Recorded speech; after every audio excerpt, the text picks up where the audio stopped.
সুপ্রিয় শিক্ষার্থী বন্ধুরা, সবাইকে জানাই রেডিয়াম সায়েন্স একাডেমির পক্ষ থেকে আন্তরিক শুভেচ্ছা এবং অভিনন্দন।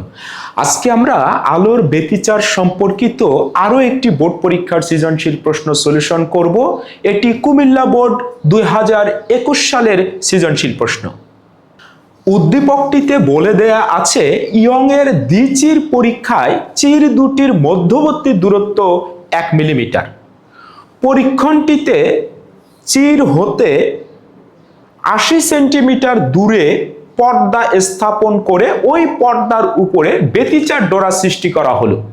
পরবর্তীতে পর্দাটিকে চিরের দিকে 5 সেন্টিমিটার সরিয়ে নিয়ে আসা হলে ডোরার ব্যবধানের পরিবর্তন ঘটে 3 × 10⁻5 মিটার। উদ্দীপকটিতে কি বলে দেয়া আছে?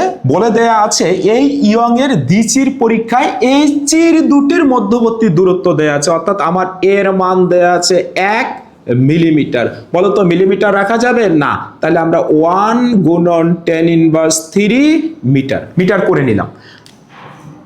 তারপর বলেছে এই পরীক্ষণটিতে এক বর্ণী আলো ব্যবহার করে চির থেকে 80 সেন্টিমিটার দূরে পর্দা রেখে এই পর্দার উপরে ব্যতিচার ডোরা সৃষ্টি করা হলো, অর্থাৎ আমার ডি এর মান দেয়া আছে 80 সেন্টিমিটার করে আমরা এই পর্দার উপরে ব্যতিচার ডোরা সৃষ্টি করেছি। তাহলে বলো তো 80 সেন্টিমিটার রাখা যাবে না, এটা হবে 0.8 মিটার।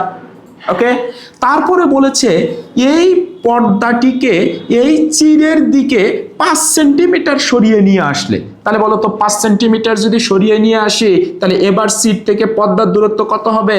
75 সেন্টিমিটার। তাহলে ডি প্রাইম ধরি এটা 75 সেন্টিমিটার, মানে হচ্ছে 0.75 মিটার। বলেছে পর্দার দূরত্ব 80 সেন্টিমিটার থেকে যদি 75 সেন্টিমিটার করা হয় তাহলে এই চিরের যে ব্যবধান আছে এগুলো তো কমে যাবে। তাহলে বলছে আগের যে চিরের ব্যবধান এবং এখন যে চিরের ব্যবধান এর পরিবর্তনের মান দেয়া আছে 3 × 10⁻5 মিটার। অর্থাৎ যখন এই পর্দার দূরত্ব ছিল 80 সেন্টিমিটার, চিরের ব্যবধান হবে ল্যামডা ডি ভাগ এ। ওকে, আর যখন ডি প্রাইম হবে তখন ডোরার ব্যবধান কত? ডোরার ব্যবধান হবে ল্যামডা ডি প্রাইম ভাগ এ। ওকে, বলছে এই ব্যবধান দুটোর পরিবর্তন দেয়া আছে, অর্থাৎ ল্যামডা ডি ভাগ এ বিয়োগ ল্যামডা ডি প্রাইম ভাগ এ, এই মানটা দেয়া আছে 3 × 10⁻5 মিটার। গ নাম্বার প্রশ্ন বলেছে এই পরীক্ষায় ব্যবহৃত যে আলোটা ছিল এক বর্ণী আলো, তার তরঙ্গ দৈর্ঘ্যের মান কত বের করো, অর্থাৎ আমাকে ল্যামডার মানটা বের করতে হবে। দেখো আমার যেহেতু এই সম্পর্কটা দেয়া আছে, অর্থাৎ যখন ডি এর মান ছিল 80 সেন্টিমিটার তখন ডোরার ব্যবধান পেয়েছি, এবং যখন এইখান থেকে এই চির হতে পর্দার দূরত্ব অর্থাৎ ডি প্রাইমের মান 75 সেন্টিমিটার তখন ডোরার ব্যবধান এত। এই ডোরার ব্যবধান দুটোর পরিবর্তন আমার দেয়া আছে, যেটা আমি লিখে নিয়েছি। তাহলে এইখান থেকে আমরা এই ল্যামডার মানটা বের করে নিতে পারবো। তাহলে বলো তো আমরা এই উদ্দীপক হতে কি শর্ত পেয়েছি? ল্যামডা ডি ভাগ এ মাইনাস ল্যামডা ডি প্রাইম ভাগ এ ইজ ইকুয়াল টু 3 × 10⁻5 মিটার। তাহলে এইখান থেকে আমরা ল্যামডা ভাগ এ কমন নিতে পারি, তাহলে এখানে হবে D minus D prime is equal two 3 × 10⁻5। তাহলে এইখান থেকে আমরা ল্যামডা ইজ ইকুয়াল টু কি লিখতে পারি? 3 × 10⁻5। বলতো এটা ওই পাশে গিয়ে গুণ হয়ে যাবে, এর মান কত দেয়া আছে? 10⁻3। আর এই ডি মাইনাস ডি প্রাইমটা নিচে চলে যাবে। ওকে, তাহলে বলো তো ডি এর মান কত? 80 সেন্টিমিটার, তার মানে 0.8 বিয়োগ, আর ডি প্রাইমের মান কত? 0.75। ওকে, এইখান থেকে আমরা ল্যামডার মানটা বের করতে পারি 6 × 10⁻7 মিটার। এটাই আনসার। ঘ নাম্বার প্রশ্নে বলে দেয়া আছে এই পরীক্ষণটিতে এই পর্দার অবস্থানের পরিবর্তনের ফলে 3 নাম্বার যে অন্ধকার ডোরা বা পট্টি রয়েছে তার কৌণিক অবস্থানের কিরূপ পরিবর্তন হবে? কৌণিক অবস্থান মানে হচ্ছে কোণের মান। কত নাম্বার অন্ধকার ডোরার? 3 নাম্বার অন্ধকার ডোরার।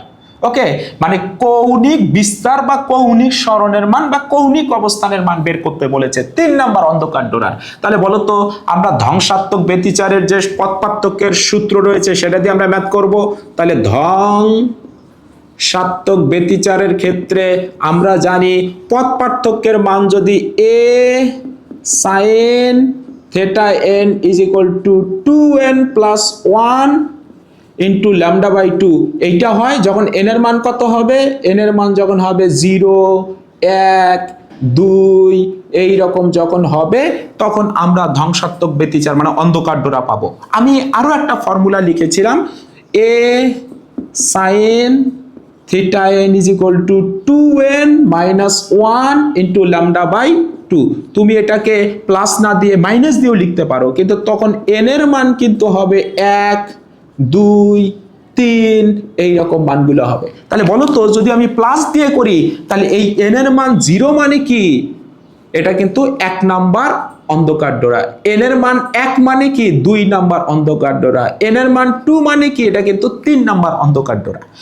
আর যদি আমি মাইনাস মান দিয়ে যদি করি তাহলে বলো তো এই 1 মানে 1 নাম্বার অন্ধকার ডোরা, এই 2 মানেই হচ্ছে 2 নাম্বার অন্ধকার ডোরা, এই 3 মানেই হচ্ছে 3 নাম্বার অন্ধকার ডোরা। ওকে, এটা একটু মনে রাখতে হবে তোমাদের। তাহলে আমরা কোনটা দিয়ে ম্যাথ করব, আমরা এটা দিয়েই ম্যাথ করি। ওকে, মাইনাসটা দিয়েই তাহলে সহজ হবে, এটা দিয়ে করলেও সহজ হবে, একটু এই টেকনিকটা শুধু মনে রাখতে হবে। তাহলে যখন ডি এর মান 80 সেন্টিমিটার তখন থিটা 3 এর মান কত আমরা বের করি। আমি বললাম এইটা দিয়ে আমরা ম্যাথ করব। তাহলে ডি এর মান যখন হবে 80 সেন্টিমিটার তখন থিটা 3 এর মান কত সেটা আমরা বের করতে হবে। তাহলে এই ফর্মুলা দিয়ে যদি আমি ম্যাথ করি তাহলে এন এর মান কত হবে 3 এর জন্য আমাকে বের করতে হবে 3 নাম্বার অন্ধকার ডোরার জন্য। আর এটা দিয়ে যদি আমরা করতাম তাহলে 3 নাম্বার অন্ধকার ডোরার জন্য তখন এন এর মান কিন্তু আমাদের 2 বসাতে হতো। ওকে, তাহলে এই জায়গাতে এ থাকলো সাইন থাকলো, বলো তো এন এর জায়গায় হবে 3, তাহলে থিটা 3 ইজ ইকুয়াল টু হবে 2 গুণন 3 মাইনাস 1 ইন্টু ল্যামডা বাই 2। এইখান থেকে আমরা লিখতে পারি sine theta 3 is equal to হবে 3 দুগুণে 6 বিয়োগ 1 5, তাহলে এটা হবে 5 ল্যামডা আর এটা ওই পাশে ভাগ হয়ে যাবে তাহলে 2a। ওকে, তাহলে এইখান থেকে আমরা লিখতে পারি, দেখো আচ্ছা মানগুলো বসিয়েই ফেলি। তাহলে 5 থাকলো, বলো তো ল্যামডার মানটা কত হবে, ল্যামডার মান হচ্ছে আমার বের করেছি আমরা গতে বের করেছি, তাহলে 6 গুণন 10 ইনভার্স 7 আর নিচে হবে 2 এর মান দেয়া আছে 10 ইনভার্স 3 1.5 10 ইনভার্স 3। তাহলে এইখান থেকে অতএব থিটা 3 ইজ ইকুয়াল টু কি লেখা যাবে সাইন ইনভার্স 1.5 10 ইনভার্স 3 0.086 এত ডিগ্রি। তাহলে বলো তো আমার থিটা 3 এর মান বেরিয়ে গেছে। থিটা 3 কোনটা, থিটা 3 হচ্ছে দেখো এটা আমার 1 নাম্বার অন্ধকার ডোরা, 2 নাম্বার অন্ধকার ডোরা, 3 নাম্বার অন্ধকার ডোরা। তার মানে এইখান থেকে এই যে কোণটা আমার ছিল, এই যে কোণটা এইটা কিন্তু আমার থিটা 3। ওকে, এই কোণটা আমার হচ্ছে থিটা 3। এই যে এই কোণটা, এই 3 নাম্বার অন্ধকার ডোরাটা যে কোণ তৈরি করেছে এইটা থিটা 3। এই থিটা 3 এর মান আমরা বের করলাম, কৌণিক সরণ বা কৌণিক বিস্তারের মান বা কৌণিক অবস্থানের মান 0.086 ডিগ্রি, অর্থাৎ এই 0.086 ডিগ্রি কোণ করে এই 3 নাম্বার অন্ধকার ডোরাটা পাওয়া গেছে। এবারে ডি এর মান যখন 75 সেন্টিমিটার তখন আমরা আবার থিটা 3 এর মান কত সেটা বের করব। বলো তো আমরা এই ফর্মুলাটা ইউজ করব। তাহলে A sine theta n is equal to হবে 2n minus 1 into lambda by 2। এই ফর্মুলায় বলো তো এন এর মান কত বসাবো, এন এর মান বসাবো আমরা এ থাকলো, এর মান কত হবে এটাই হবে। বলো তো sine theta 3 is equal to হবে 2 গুণন 3 মাইনাস 1 ইন্টু ল্যামডা বাই 2। তুমি ক্যালকুলেশন করো, এর মানও তো ওই আগেরটাই এটাই। বলো তো ল্যামডার মানও তো আগেরটাই, এই যে এইটাই, তাহলে একই মান। এখান থেকেও তুমি যদি এই থিটা 3 এর মানটা যদি বের করো, তাহলে থিটা 3 এর মানটাও কিন্তু হবে ওই 0.086 এত ডিগ্রি হবে। তার মানে এই কৌণিক অবস্থানের কি পরিবর্তন হবে? এই পর্দার অবস্থান চেঞ্জ করার ফলে 3 নাম্বার অন্ধকার ডোরার কৌণিক অবস্থানের কি চেঞ্জ হবে? উত্তর হচ্ছে হবে না। আমরা ম্যাথমেটিক্যালি দেখলাম, আমরা অন্যভাবে ব্যাখ্যা করতে পারি। বলতো এই যে ফর্মুলাটা আমি ইউজ করেছি, এই ফর্মুলাতে কি এই ডি এর কোনো টার্ম আছে? দেখো তো, না। দেখো ল্যামডা আছে আর এ আছে। ওকে, তাহলে কৌণিক বিস্তারের মান, কৌণিক সরণের মান ডিপেন্ড করে দুটো জিনিসের উপরে, তরঙ্গ দৈর্ঘ্যের উপরে আর ওই সির দুটোর মধ্যবর্তী দূরত্বের উপরে। তাহলেই এই দুইটা যদি চেঞ্জ হয় তাহলে এই থিটার মান চেঞ্জ হবে। কিন্তু আমার তো ডি এর মান চেঞ্জ করতে বলেছে, তাহলে ডি এর মানের উপরে যেহেতু এই কৌণিক সরণের মান নির্ভর করে না, কৌণিক অবস্থান নির্ভর করে না, এই জন্য কিন্তু এই 3 নাম্বার অন্ধকার ডোরার কৌণিক অবস্থানের কোনো পরিবর্তন হবে না। আগে যত ডিগ্রি কোণে অবস্থান করবে এখনো তত ডিগ্রি কোণে। তুমি ব্যাপারটাকে আরেকটু অন্যভাবেও ব্যাখ্যা করতে পারো, একটু যদি চিন্তা করো যুক্তি দিয়ে, তাহলে তুমি বুঝবা। দেখো তো, আমার যখন ডি এর মান ছিল 80 সেন্টিমিটার, তখন পর্দা হচ্ছে এইখানে। ওকে, এবারে ডি এর মান যদি আমি কম রাখি 75 সেন্টিমিটার, তাহলে বলো তো পর্দাটা একটু সামনে চলে আসবে, এইদিকে একটু সামনে চলে আসবে। ওকে, তাহলে ডি এর মান যত কম হবে, ডি এর মান কম হলে ডোরার প্রস্থ আমাদের কি হবে? আমরা জানি ডোরার প্রস্থের ফর্মুলা হচ্ছে ল্যামডা ডি ভাগ 2a, এটা জানি।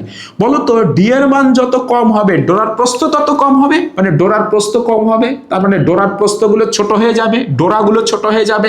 খেয়াল করো, তাহলে এইটা যদি আমার হয় কেন্দ্রীয় উজ্জ্বল, এটা ছোট হয়ে যাবে, আগে ছিল বড়, একটু ছোট হবে। বলতো এটা তখন হবে 1 নাম্বার অন্ধকার, এই যে এটা 1 নাম্বার অন্ধকার, তারপর এটা 1 নাম্বার উজ্জ্বল, ছোট হয়ে যাবে। তারপর এটা হলো 2 নাম্বার অন্ধকার, এটা 2 নাম্বার অন্ধকার, তারপর এটা হলো 2 নাম্বার উজ্জ্বল। ওকে, এই যে 2 নাম্বার উজ্জ্বল, আর এটা হবে তখন 3 নাম্বার অন্ধকার। দেখো তো আগে ছিল 3 নাম্বার অন্ধকারটা এইখানে, এবার 3 নাম্বার অন্ধকারটা এইখানে, তাহলে এই কোণের মান কি চেঞ্জ হবে? না, কোণের মান একই থাকবে। তার মানে এই ডি এর মানের উপরে কিন্তু এই ডোরাগুলোর কৌণিক অবস্থান নির্ভর করে না, কৌণিক অবস্থান নির্ভর করবে শুধু এই এর উপরে এবং এই তরঙ্গ দৈর্ঘ্যের উপরে।